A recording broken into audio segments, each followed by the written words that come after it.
mempresentasikan tentang syarat dan proses kewarganegaraan. Apa sih syarat kewarganegaraan?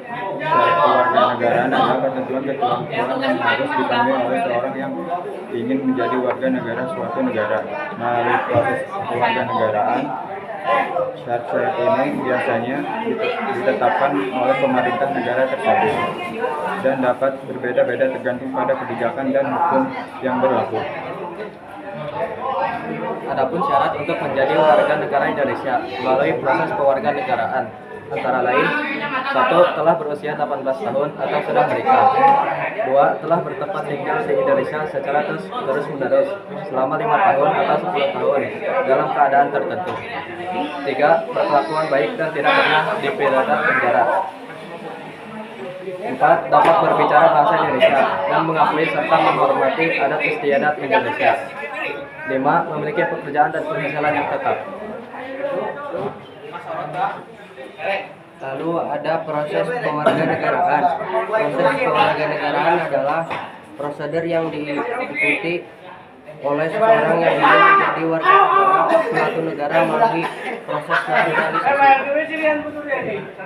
Proses kewarganegaraan di Indonesia melibatkan beberapa langkah, yaitu mengajukan permohonan kepada Menteri Hukum dan Hak Asasi Manusia Menkumham melalui kantor imigrasi, menyerahkan dokumen-dokumen yang diperlukan seperti paspor, akte kelahiran, dan domisili, mengikuti wawancara dan tes bahasa Indonesia serta pengetahuan tentang Indonesia, menunggu proses dan persetujuan dari Menkumham, mengambil sumpah setia sebagai warga negara Indonesia.